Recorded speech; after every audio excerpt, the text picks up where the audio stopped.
కాలుష్య రహితంగా మార్చేందుకు రేవంత్ ప్రభుత్వం రెట్రోఫిట్మెంట్ పాలసీని రూపొందిస్తోంది. హైదరాబాద్ ఔటర్ రింగ్ రోడ్ పరిధిలోని 1.26 లక్షల ఆటోలను ఎలక్ట్రిక్ వాహనాలుగా మార్చాలని నిర్ణయించింది. ఇందుకోసం 2026-27 బడ్జెట్ లో 200 కోట్ల రూపాయలను కేటాయించి ఆటో డ్రైవర్లకు 100% సబ్సిడీ అందించనుంది.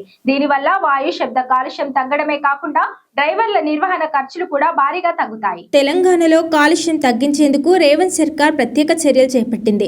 ఇటీవల రవాణా శాఖపై సమీక్షించిన సీఎం రేవంత్ ఇక నుంచి ప్రభుత్వం కొనుగోలు చేసే అన్ని వాహనాలు ఎలక్ట్రిక్ వాహనాలే అయి ఉండాలని ఆదేశాలు జారీ చేశారు. ఓఆర్ఆర్ పరిధిలో ఆర్టీసీ విద్యుత్ బస్సులే తిప్పుతామని రాష్ట్ర ప్రభుత్వం ఇప్పటికే ప్రకటించిన సంగతి తెలిసిందే. తాజాగా వాయు కాలుష్యాన్ని తగ్గించి పర్యావరణ హిత రవాణా వ్యవస్థను ప్రోత్సహించే దిశగా మరో భారీ ప్రణాళిక రూపొందిస్తోంది.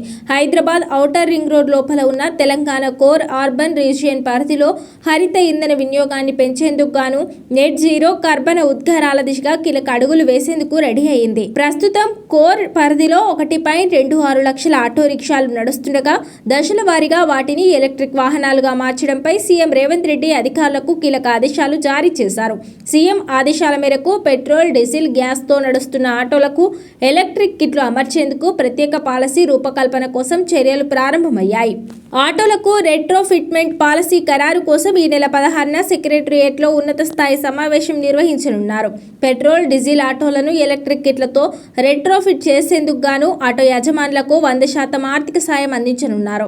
2026-27 బడ్జెట్లో అందుకు 200 కోట్ల రూపాయలు కేటాయించాలని సీఎం రేవంత్ అధికారులను ఆదేశించారు. ఆటో డ్రైవర్లపై ఆర్థిక భారం పడకుండా సంక్షేమ శాఖల సబ్ ప్లాన్ల నుంచి నిధులను సబ్సిడీ ద్వారా ఆ డబ్బులు అందించాలని ప్రభుత్వం డిసైడ్ అయ్యింది.